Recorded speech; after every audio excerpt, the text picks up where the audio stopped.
दीपावली की शुभकामनाएं, नए साल की बहुत बहुत मुबारकबाद। सिंघम 3 सिंघम अगेन क्या करेगी बॉलीवुड की डूबती नहीं अपार। देखते हैं हमारे सिंघम 3 यानी कि सिंघम अगेन के रिव्यू में। सिंघम अगेन सिंघम 3 ये इसकी अनाउंसमेंट तो हमने सूर्यवंशी के एंड में देख ली थी और सबको इसका इंतज़ार था। अजय देवगन अपने पॉपुलर सिंघम के अवतार में आए और सबके दिलों पे वापस से छा जाए। सिम्बा में वो एक अनएक्सपेक्टेड वे में वो आते हैं और एक सरप्राइज़ एलिमेंट में आके सबको चौंका देते हैं और पूरा स्टेडियम जब सीटी और तालियों से गूंज उठा था सिम्बा में, तो यही सब अटकलें लगा रहे थे कि सूर्यवंशी के बाद अब वो खुद अपने सिंघम के अवतार में आएंगे। और ये फिल्म की जब अनाउंसमेंट हुई और सारी अटकलें लगाएं कि अब रिलीज़ होगी तब रिलीज़ होगी, आखिरकार ये पिक्चर रिलीज़ हो गई है। और इसके साथ साथ इसमें बहुत से कलाकार हैं और सबकी उम्मीदें इस फिल्म से जुड़ी हैं। इंडस्ट्री आधी इंडस्ट्री लगभग इस फिल्म में आपको नज़र आएंगी और सबके कैरियर दांव पे लगे हैं। अगर देखा जाए तो रोहित शेट्टी का कैरियर दांव पे लगा है। पिछले पुलिस वाली वेब सीरीज़ जो प्राइम वीडियो में आई थी, सर्कस, और इन सब की भयंकर कामयाबी के बाद और अजय देवगन की को भी काफ़ी असफलता का सामना करना पड़ा है। इन सालों में अच्छी फिल्म होने के बावजूद भी उनकी फिल्में नहीं चली हैं।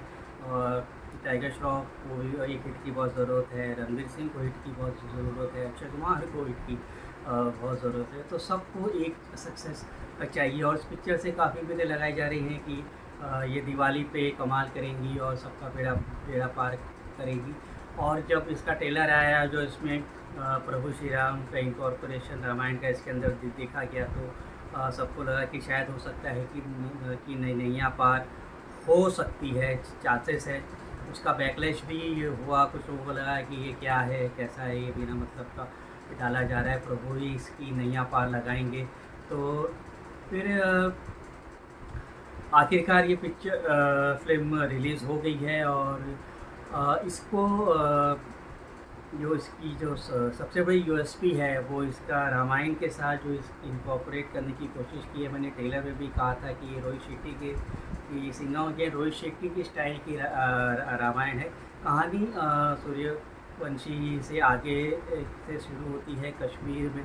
बैंग ऑन तरीके से सिंघम अगेन का स्टार्ट होता है। अजय देवगन को दिखाया जाता है कश्मीर में एक ऑपरेशन में वो जैकी श्रॉफ को पकड़ लेते हैं। जैकी श्रॉफ उनको धमकी देता है कि उनका पोता जो अर्जुन कपूर प्ले कर रहे हैं वो आएंगे और कैद आ जाएंगे और ये उनको बहुत भारी पड़ेगा। और उसके बाद करीना कपूर उनकी जो वाइफ का कैरेक्टर प्ले कर रही हैं, वो एक कल्चरल प्रोग्राम चला रही हैं, रामायण के बारे में लोगों को बता रही हैं। और इस तरह से रामायण को इनकॉर्पोरेट करते हुए जब ये कहानी आगे बढ़ती है तब इंट्रोडक्शन होता है दीपिका पादुकोणे का, जो कि सुग्रीव की भूमिका उन्होंने जो निभाई है ऐसा लगता है। और आगे जाके फिर और कैरेक्टर्स रामायण से इंस्पायर्ड जो हैं वो हमें इस फिल्म में दिखाई देते हैं। टाइगर श्रॉफ लक्ष्मण हैं, अक्षय कुमार गरुड़ और रणवीर सिंह हनुमान, और अर्जुन कपूर रावण के कैरेक्टर से इनको एक सिमिली बनाया गया, मेटाफर क्रिएट किया गया है। जो स्टार्टिंग है उसमें जिस तरह से रामायण और फैमिली वैल्यूज़ और वो एक्शन है, बैंक ऑन एक्शन से फिल्म शुरू होती है। उसके बाद घर में करीना कपूर, अजय देवगन और उनका जो बेटा है, जो उनके बीच के इमोशंस को लेके ये फिल्म आगे चलती है। दीपिका पादुकोणे का फिर उसके इंट्रोडक्शन है, उससे बहुत ही बढ़िया एक्शन है। टाइगर श्रॉफ की एंट्री ज़बरदस्त है, बहुत ही बढ़िया इसके अंदर फिर बहुत ही बढ़िया ए क्लास का इसके अंदर एक्शन है। और फिर आगे जाके रणवीर सिंह, सारे कैरेक्टर्स का जो इंट्रोडक्शन है सबका वो बहुत ही ज़ोरदार ऐसा आता है। अंदर पूरा मास अपीलिंग इसके अंदर सबका कैरेक्टर का एक इंट्रोडक्शन दिया गया है। अर्जुन कपूर का भी इंट्रोडक्शन बहुत ही ख़तरनाक है, वो बहुत ही मेनेसिंग और बहुत ही विलेनियस इसके अंदर लगते हैं, और ऐसा लगता है कि एक डर, एक डेंजर सा ऐसा उनको ये सब होता है। सब कुछ होते होते होते फिर अचानक फ़िल्म के अंदर कुछ ऐसी चीज़ें आने लग जाती हैं, ऐसी चीज़ें अचानक से कुछ होते होते कुछ और होने लग जाता है। तो कहानी में क्षितिज पटवर्धन ने जो ये कहानी लिखी है, उसका जो स्क्रीन प्ले है वो 5 या 6 इसके अंदर स्क्रीन प्ले राइटर है, और इन सब ने शायद इन ज़्यादा स्क्रीन प्ले राइटर होने के कारण इसका जो स्टोरी का जो फ्लो है, जो नरेशन है, उसमें पूरा लिंक टूटता है, और ऐसा टूटता है कि साफ नज़र आता है। बहुत बड़े लूपहोल्स हैं इसके अंदर। सबसे बड़ा लूपहोल इसमें जो देखा गया वो ये कि जब अर्जुन कपूर दीपिका पादुकोण ने जिस पुलिस स्टेशन की इंचार्ज है वहाँ पे जो वो आग लगा देते हैं, और 10-12 पुलिसकर्मियों को मार डालते हैं। उसके बाद जब अजय देवगन को बोलते हैं कि अब तुम बदला लो, और मेरी ओर से पूरी परमिशन है कि वो ज़िंदा बचें जैसे। उसके बाद क्या होता है, कुछ और ही ट्रैक पे कहाँ निकल जाती है कहानी, और करीना कपूर पे फोकस होती है। वो दीपिका पादुकोण वहाँ पे गई, उन्होंने क्या किया वो सब कुछ समझ में नहीं आता है, गायब हो जाती हैं दीपिका पादुकोण फिल्म से। और बाद में एंड के वक्त, क्लाइमैक्स के वक्त वो फिर नज़र आती हैं। लक्ष्मण का कैरेक्टर इसके अंदर, टाइगर श्रॉफ का कैरेक्टर आ जाता है, वो भी बहुत ही अचानक एकदम से आता है, वो इस्टेब्लिश नहीं हो पाता है। जितने भी इसके अंदर इंट्रोडक्शन बहुत अच्छे हैं, लेकिन उनका डेवलपमेंट नहीं, वो सीधा आपके टू द फेस ये आते हैं। एक्शन बहुत ज़बरदस्त, एकदम माइंड ब्लोइंग एक्शन करते हैं, पर एक फॉर्मेट होता है कि आप इस्टेब्लिश करके कैरेक्टर को रखो, वो चीज़ें इसमें नहीं हो पाती हैं। वो एक फ्लॉ होता है। अर्जुन कपूर बहुत ही डेंजरस वे में इंट्रोड्यूस होता है, लेकिन जब वो डायलॉग बोलना शुरू करते हैं तो बात वहीं पे ख़त्म हो जाती है, उनका टेरर ख़त्म हो जाता है। लेकिन इंटरवल तक पूरी फिल्म ने इस कदर से आपको बांध के रखते, सारे फ्लॉज और सारे ये सब लिंक के टूटने के बावजूद पिक्चर आपको पूरी तरह बांधे रखती है। और इंटरवल के समय में मैं ये सोच रहा था कि करीना कपूर सिंघम की वाइफ हैं और उनका एक बेटा भी है, लेकिन जब हमने सिंघम जो पहली वाली देखी थी उसमें तो हीरोइन कोई और थी, काजल अग्रवाल इसके अंदर उसमें हीरोइन थी। फिर वो आज सेकेंड पार्ट में करीना कपूर आ गई, उनका बच्चा हो गया। लेकिन ये करीना कपूर का इंट्रोडक्शन कैसे हुआ, क्या हुआ, वो ज़रा थोड़ा उनके बारे में वो लिंक बिठा देते तो ज़्यादा बेटर होता, क्योंकि इसमें और कुछ लिंक्स उन्होंने बहुत अच्छे से बिठाए हैं। जैसे रामायण के कुछ चीज़ों का उन्होंने जो इनकॉर्पोरेट किया है, काफ़ी अच्छा इनकॉर्पोरेट किया है। जैसे टाइगर श्रॉफ लक्ष्मण है, वो शेषनाग से साथ में उनका जो इनकॉर्पोरेशन है काफ़ी अच्छा है। रणवीर सिंह का जो हनुमान के साथ जो इनकॉर्पोरेशन है वो काफ़ी अच्छा है। और कुछ इनकॉर्पोरेशन है जो एकदम अचानक से आते हैं और उसका उतना लॉजिक बैठ नहीं पाते। दीपिका पादुकोण का और फिर अक्षय कुमार का गरुड़ वाला जो है वो आता है, पता है, पर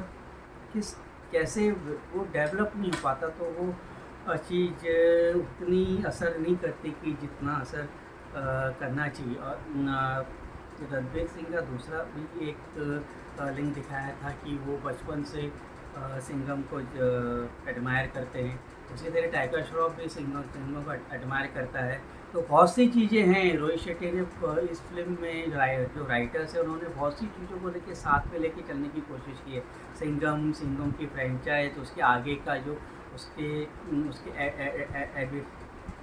एडमिरेशन जो है सिंघम के लिए उनके कलीग्स में और उनके पुलिस फोर्स में वो है। फिर उसके बाद रामायण है, रामायण का इनकॉर्पोरेशन है, और साथ के साथ उसमें ये भी वो शुरू हो जाते हैं कि ये जिताने के लिए कि ये जो रामायण है ये हकीकत है, ये इतिहास है भारत का, और ये सिर्फ माइथोलॉजी नहीं है।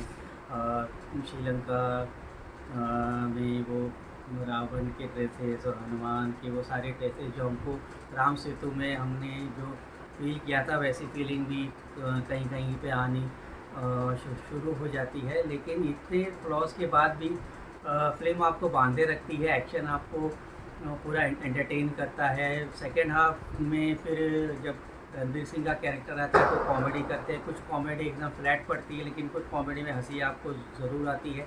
लेकिन एकदम सिंपल डायलॉग होने के बाद भी रणवीर सिंह का ये बहुत बड़ा प्लस पॉइंट है कि उनको देखना अच्छा लगता है।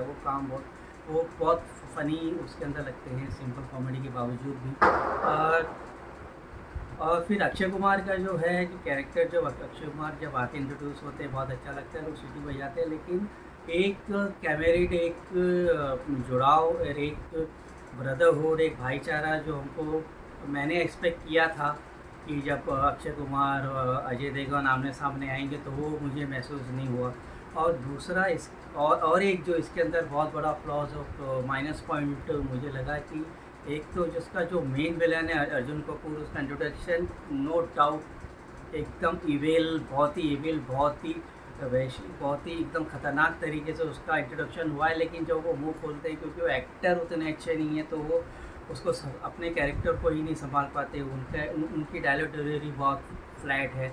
और जब मेन कैरेक्टर सिंघम के सामने, अजय देवगन के सामने जब आते हैं, तो वो टसन जो हमको चाहिए थी वो नहीं मिलती। आपने फर्स्ट पार्ट देखा होगा, जब जयकांत शिकरे जब आता है और वो और अजय देवगन के बीच में जो होता है, उनके बीच में जो एक टसन, उनके कमर्शियल सिनेमा का सबसे बड़ा प्लस पॉइंट यही रहा है हमेशा कि जब हीरो और विलेन के बीच में जो टसन होती है ना, उसको देखने के लिए लोग पैसे खर्च करते हैं। लेकिन ये यहाँ पर फ्लैट पे फ्लैट पड़ते जाता है। और लास्ट के 10-15 मिनट में एक्शन बहुत अच्छा है, लेकिन उसके बाद जो मेन अर्जुन कपूर और सिंघम की जो लड़ाई है बहुत ही फ्लैट।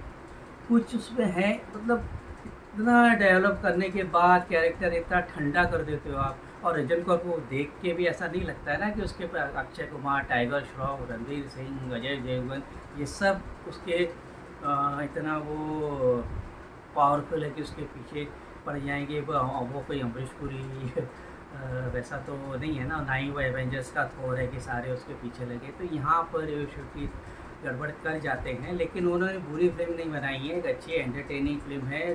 दिवाली का माहौल है और लोग जाएंगे। इट्स अ इवेंट फिल्म कह सकते हैं इसको। तो दिवाली का मौका है, लोग जाके इसको देखेंगे और इनको इतनी निराशा नहीं होगी अगर आप इस तरह की फिल्मों की आप फैन हैं। लेकिन इसमें बहुत से ऐसे लूपहोल्स हैं, बहुत सी ऐसी बात है कि पिक्चर एक अच्छी खासी फिल्म बनते रह गई और एक above average commercial action cinema बन गया। इन सब लोगों के साथ साथ कोई सरप्राइज एलिमेंट नहीं है। प्रेडिक्टेबली पूरी की पूरी प्रेडिक्टेबल फिल्म है। क्या क्या चीज़ें आप लेके चले हो, रामायण भी है, सिंघम की फ्रेंचाइज है, सब कुछ है, सब कुछ आपने झोंक दिया है, सब कुछ डाल दिया। प्रमोशन में इतना सब दिखा दिया कि इंटरेस्ट भी कितना बचता है वो भी एक सवाल उठता है। फिर उसके बाद एक चुलबुल पांडे का उन्होंने पहले से ही प्रचार करना शुरू कर दिया कि चुल्लू पांडे फ्रेंचाइज में है, लेकिन चुल्लू पांडे पिक्चर में तो है नहीं। चुल्लू पांडे आने वाली फ्रेंचाइज में होगा तो ठीक है भाई, होगा। लेकिन जिस तरह से वो जो फ्रेंचाइज का जो अनाउंसमेंट है, चुल्लू पांडे का इंक्लूजन है, वो बहुत ही फ्लैट और ठंडा। चुलबुल पांडे का जो सलमान खान का जो है, तो वो भी उतना मज़ा नहीं आया। मतलब वो देखने में, हालांकि सूर्यवंशी के एंड में जब सिंघम अगेन का जब अनाउंसमेंट देखा था तो एक एक्साइटमेंट, इंटरेस्ट लेवल बढ़ गया था, दिल की धड़कनें बढ़ने लग गई थी कि हाँ भाई अब आएगा कुछ मज़ा, अब देखेंगे। अब चोलू पांडे का इतना ठंडा, वो तो वैसे ही वो दाढ़ी वाड़ी लगा के सलमान खान को सामने रख दिया, वो भी ठंडा लग रहा था। ये भी मतलब कर दिया, बस करना था कर दिया। ऐसा लगता है कि रोहित शेट्टी ने सब कुछ जमा किया, सब कुछ बराबर जा रहा था, इंट्रोड्यूस किया, जमा किया, सब इकट्ठा किया, एक्शन डाला, सब डाला, सारे कैरेक्टर ले लिए, रामायण ले ली, ये ले ली, वो ले ली, सब ले लिया लाओ। लेकिन इसके आगे मैं क्या करूँ, अब मैं इसको संभालूँ कैसे, अब मैं इसको ख़त्म कैसे करूँ, अब मैं बीच में इंटरेस्ट लेवल क्या डालूँ, तो समझ में नहीं आ रहा है। क्योंकि राइटर ज़्यादा है, सीन पे राइटर ज़्यादा है, कोई कुछ बोल रहा है, कुछ बोल रहा है, ऑप्शन जैसे जो समझ में आया उसमें, तो ऐसा खिचड़ी जैसा कुछ बना दिया है। मतलब सब है, मतलब सब डाल दिया है, मिसल है, उसल है, भाजी है, पाव है, तो ये ऐसी एक बन गई है। ठीक है, पर बुरी फिल्म नहीं है, इट्स एंटरटेनिंग फिल्म। और